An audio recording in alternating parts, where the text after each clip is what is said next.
I guess I'm not into the whole, like, I'm going to go to college and I'm going to go to Harvard specifically.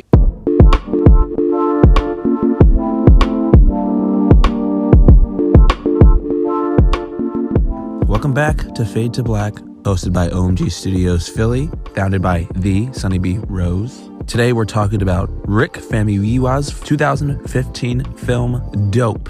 Goes a little something like this. Allow me to introduce myself. My name is Malcom Adekanbi. I'm a straight A student with nearly perfect SAT scores. You probably got like one of them photogenic brains. You mean photographic memory? What'd I just say?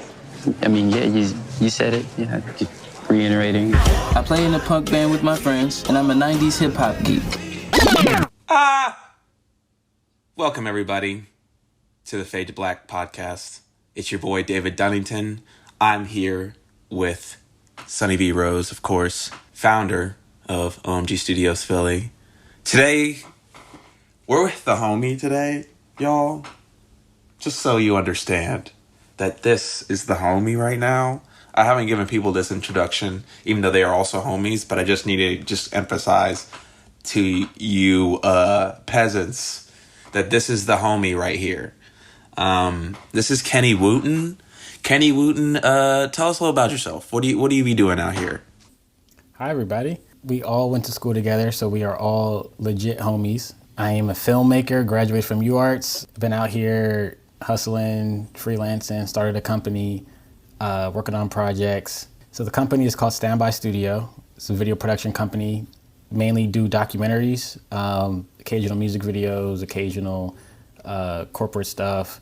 Yeah, it's been a struggle, so I'm glad you guys reached out because this, moments like these, I feel like break up the monotony of stress, Well, I'm giggly right now, and you might think, this boy's excited to talk about this movie. He likes this movie. That's not true. Before I say anything, as a filmmaker, looking at this film, I see hard work. There's a lot of style, and there's a lot of heart in it, and there's a lot of love in it, and on all fronts, the acting, behind the camera, it looks like for the most part it was hard, but it was fun to make, and it was kind of just like this guy's kind of dream film that he just did whatever he wanted with. And I'm down for anybody doing that, especially black people. Just make whatever you want, fail upward. Not saying this is a failure or anything, but just, make some shit. That being said, this movie is kind of a mess in a good way and a bad way. And I feel like I'm always frustrated with this movie because it's almost awesome. Well, it's something that should be awesome, but it's just kind of you have a lot of good flavors of things, and you kind of mush it up together, and some parts are good, and some parts these flavors aren't mixing well together. You know what I mean? That's kind of how I feel about this. I think it's one of those things where everybody's end is great, on cinematography, directing, acting, and the script. I like all of it. It's all great. It's just for some reason, it just comes out mid. Kenny, describe in a very casual sense the plot of this movie. Should we name the movie? I'm please, somebody say the name. Well, today we're talking about Dope. Yeah, so the movie that we all watched, it's starring some high school students, nerdy musicians, they don't really fit the hood vibe. They somehow get mixed up with some drugs and the whole scandal, Bitcoin, and then now they have to return the money and basically finish out this unforeseen mission that they got themselves into. And throughout the journey, the main character, who started off very nerdy, very insecure, ends up becoming more confident and grows as a person as a result, and gets into Harvard through his experiences throughout the movie. So Malcolm and his friends are in this band called Oreo, and they kind of sound pop punky, even though their aesthetic is 90s rap and hip hop. And they live in South Los Angeles, and like Kenny said, they're nerds, getting bullied all the time. One of their bullies is Lakeith Stanfield, which is kind of funny. And then one day Malcolm gets caught up with hanging out with A$AP Rocky, who sounds definitely from New York, even though he's supposed to be a West Coast gangster. Malcolm's bag in a shootout gets filled with a gun and dope. Some guys are like, oh, we need that shit back. Sell that shit back. And hijinks ensues with these teenagers who clearly can't return it back to the police because they are brown. So it's a fun plot, fun idea, fun aesthetics, fun acting, fun music, fun editing. I can't put like a finger on like what exactly it like doesn't do it for me. I just feel like it just does a lot. It's just like trying to do so many things at once. I feel like that are kind of like the director just wanted to do things. Like what does the 90s thing mean, and what does it mean that he stops rocking that aesthetic? You know what I mean? Like, okay, he got a haircut. I think What the fuck does that mean? it's because like they're in a modern time. So like imagine, when did Dope come out? It came out in 14 or 15. 2015. So I can imagine that's like me graduating high school, but like still being in love with the 90s aesthetic. And so they just like idealize the 90s, but having lived a whole different fucking life, he doesn't see himself as like the Fresh Prince anymore. Like now he realizes that he is a Carlton. Like he is just like a regular black dude.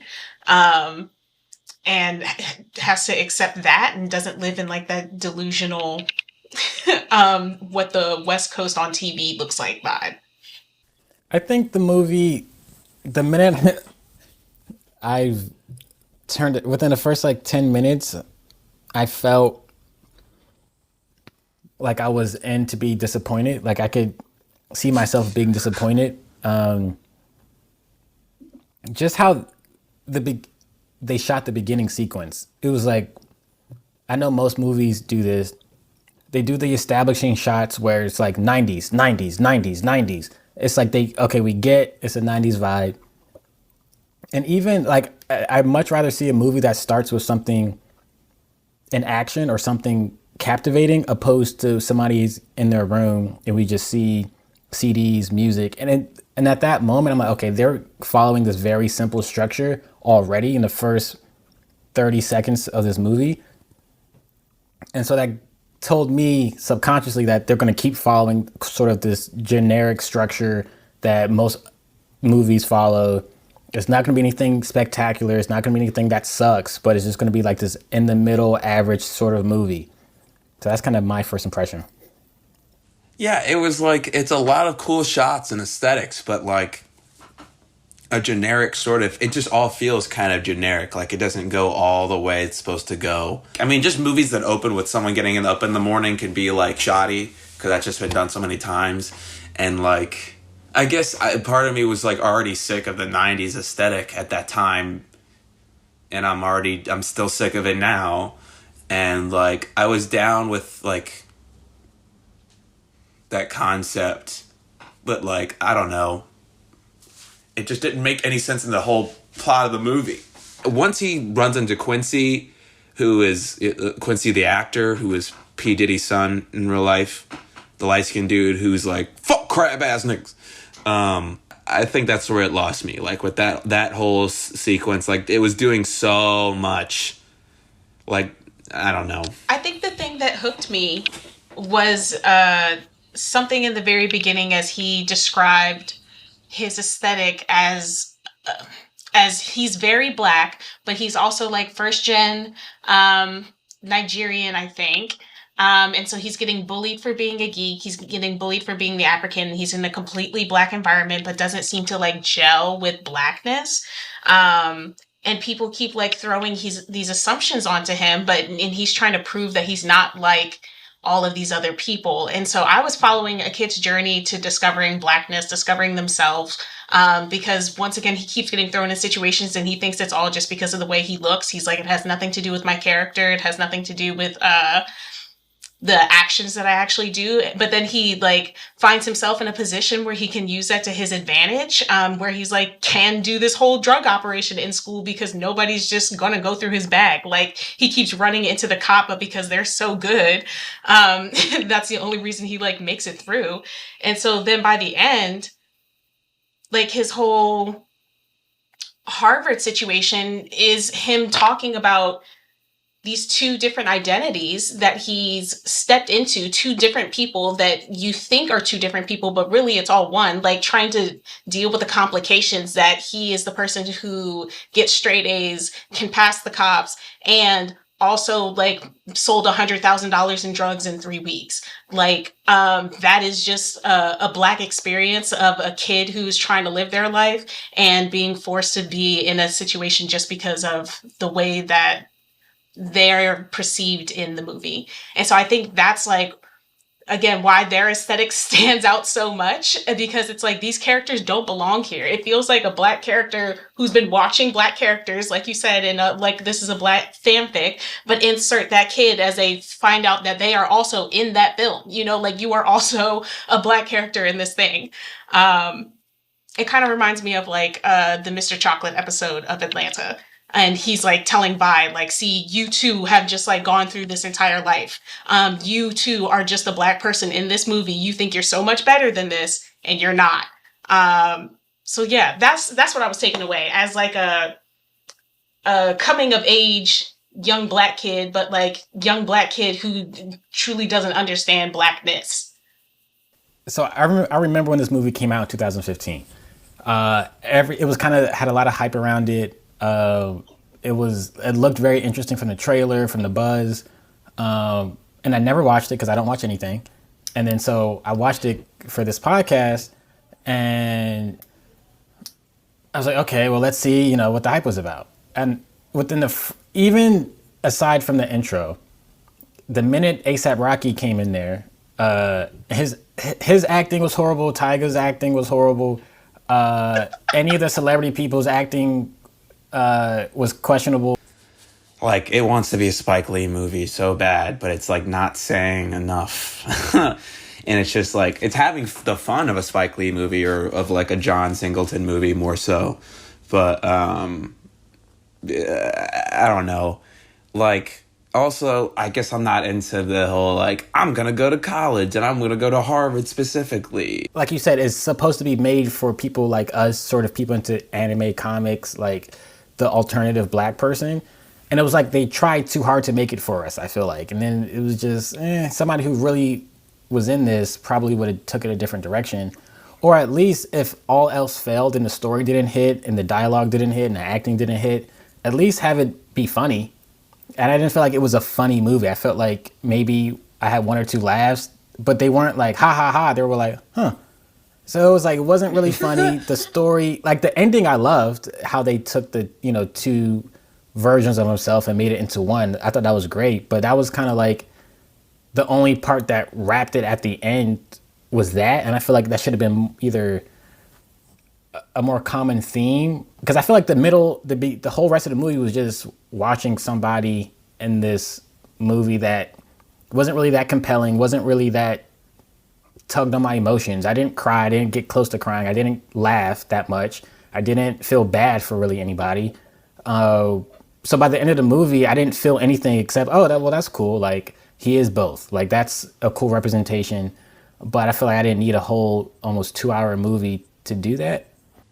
It lacks substance. It straight up lacks substance. It's just what it is. It's like, it's very stylized. And again, there's good acting, there's some bad acting, but it doesn't really bother me. I think there's good enough performances. I think there's like that part where Malcolm's holding the gun to Lakeith and those guys, and he like clearly doesn't want to. And I thought that was a really powerful scene. Like, it feels like a movie that would have been cooler like 10 years before. Like, came out 2014. Not 10 years before, maybe like 5 years before. I was going to say, well, that's usually the amount of time that it takes for something like this to find itself into the right hands to be at this level. So if you think about this as a movie of 2005, it feels more accurate. But also, I don't know, y'all. Like, I'm going to be on team dope. This was dope. Because I really see it as like the tale of the code switch here. And like he's not that interesting of a character, but that is why he is using himself, and the people around him don't even like, nothing can happen to them because they're unassuming characters. It's like talking to the background character the whole time, and they're just like the colorful things that you're like, what's happening back there, but you never looked in, and inside they're running a whole operation, and this would be that story. Like it's just going by so smooth because nobody's paying attention, but at the same time there's a lot of risk just because of things that have nothing to do with you.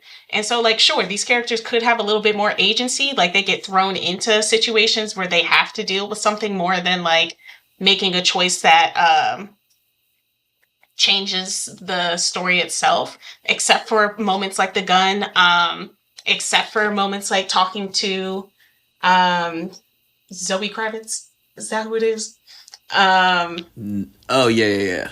But I still think like all of those were about, because he gave her that speech of, well, I think I'm as black as fuck, but people keep thinking that I'm gonna be doing this and this, so I have to accept that maybe I am just the perception. Like his whole thing is about the identity. He's like projecting onto her too, saying like, you assume that I'm this dude, and so you expect me to act like this. And she's like, fuck you. Like believed you when you told me who you were, that you were just some nice person who didn't do all these things, but now apparently you are in it. You are that person, and you just don't even see yourself as that. And so I think the movie gets simpler. Like the filming even gets simpler, because like, oh my gosh, it was traumatizing to see him talk about this other geek that just gets shot in line at the cash register. And I'm like, that's where a punchline should have been, but instead it was something triggering, you know? And so I'm like, I mean, the punchline, there was a punchline at the end. He said he was 2 steps away from killing Ganon from Zelda. Sure, but still, you're not expecting to see like the kid who had no qualms, no other problems probably other than bullies, just die randomly. Like that could be this kid's fate at any moment, and he's all of a sudden just became a drug dealer at any moment just because of where he is. This is still a hood story. Like, unfortunately, being in the hood has nothing to do with your preferences and the movies that you like, the places that you want to be. Like, you are here because of generational systemic racism, and unfortunately this is just where you are, and it's hard to get out. That's what Harvard can aspire to, and that's like his whole point, is like, why do I even have to like write you a fucking essay telling you my life story for you to just maybe pick me as somebody worthy enough to get an opportunity just because I had your name branded on my back versus like some other community college out here, you know? Like it's no, I feel that. I think the end for me was the best part of the whole movie. And, you know, even in a way, casting Zoe Kravitz was kind of like, okay, like, at least this is going to be a black movie in the hood. I would hope it will be someone who's not generically light-skinned, or just that dynamic that always happens is a dark-skinned dude with a light-skinned girl. Or at least actually have her be kind of like, sound like she's from the hood of some sort. Yeah, like that just didn't feel realistic. I felt like, oh, she got casted because she was a cute girl that had clout or whatever, and like, and she tried to like, or the team, whoever wrote it or produced it, was like, oh, let's just get ASAP. Oh, let's get Tyga. Oh, it's like, if that's what you think is going to draw people in, like, if you need celebrity actors to make cameos and that's a part of your selling point, it's like you're already going in the wrong direction. Like, I much would have preferred unrecognizable actors who did a better job than to just be, oh, ha ha ha, ASAP Rocky, ha ha. Like, I feel the same way I feel about this movie, and it's funny because A$AP Rocky's in both. I feel the same way I feel about this that I feel about Monster. It's another movie that has like, it's good intentions, a lot of style, but like generic ass story. And, you know, there's obviously, you know, someone who's a little more analytical than me, named Suni B. Rose, will find all those things in the text, which are there. Like, I'm not going to act like they're not. I just think for me that, like, and I think those are compelling and something to think about for people who are listening. and want to watch or want to rewatch it. And if for some reason, Rick, director Rick, if you're listening to this, which you're probably not, but if you are, listen. Hey, who the fuck am I? All right, you made a movie. I ain't done shit yet. You know what? But I just thought even more about this 90s aesthetic as you were talking about it. Because I'm just like, okay, I had to write this whole paper on multiculturalism and blackness, right? And there's something about like black kids in Africa watching black movies on TV thinking like this is what blackness is. Again, just like idolizing that idea of blackness. And then to, let's say, just grow up on that idea, but then be confronted with real life American blackness is totally different. And I feel like, yeah, that's probably just speaking to that. what is our favorite aspect of the movie? Like, not necessarily scenes, but just like what thing, like what sort of form or how they play with whatever. Like, what aspect of the movie do you guys like cinematography, anything like that? I think the editing is one of the better parts of this, and the soundtrack. The music's great. I was telling you guys earlier, I just keep going boom, boom, boom, boom, boom, boom, boom, boom all the time. I like their music.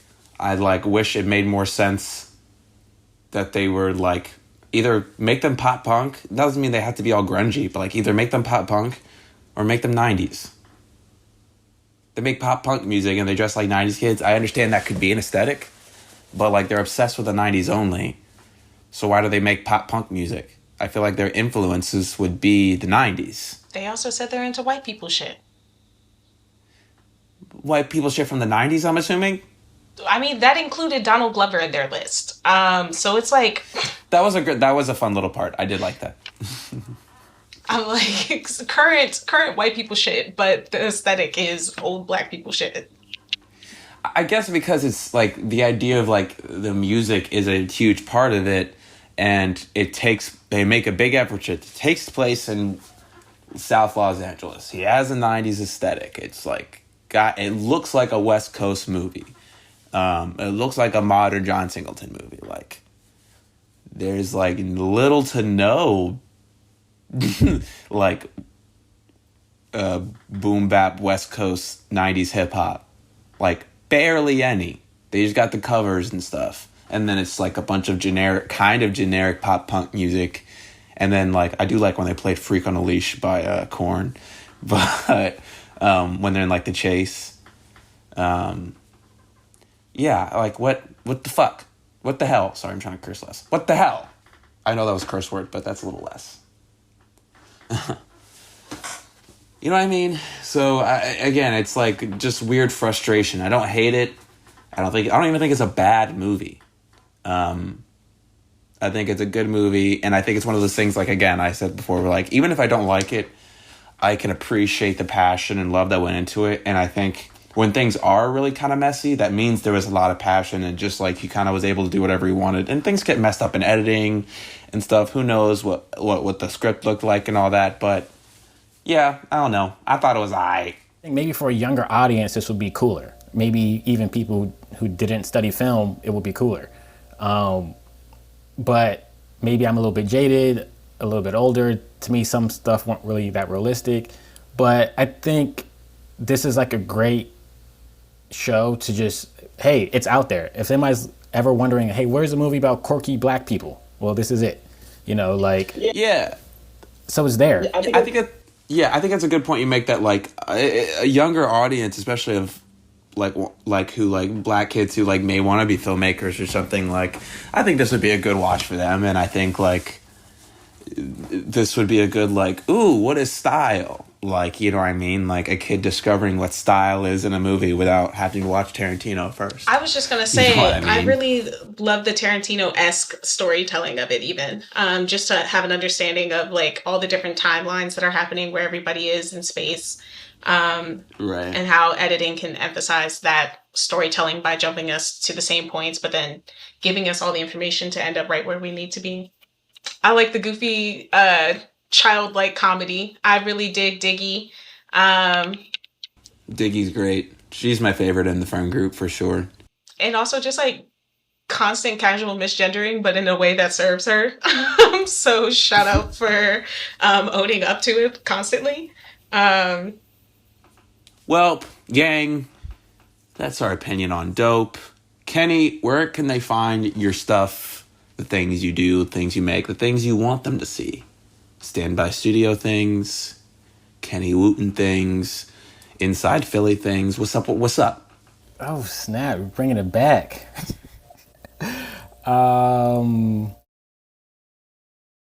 Yeah, it's all on Instagram, really. I don't post as much as I should at all. But if you want to see the company work, that's at STBY Studio on Instagram. And for the personal work that is posted less often, that will be at kny.wtn on Instagram. Thank you for having me. It was fun to watch. I felt like it was kind of like a little school assignment. Go home and watch a movie, come back and discuss it. So it was nice to feel like I'm back in school again. Yeah, I would do this again as far as like, because you guys know I don't watch anything. I don't know anything about anything, but it's just made me watch something. No, it was fun having you, fun talking. I'm glad you agree with me about this movie. I'm like, this is a thriller. I'm like, this is a thriller for the black kid who didn't know that they were in a Black Hood movie. And that is my dissertation. Well, good night, everyone. Good luck. Stay dope. And if you're mid, that's okay. Good night.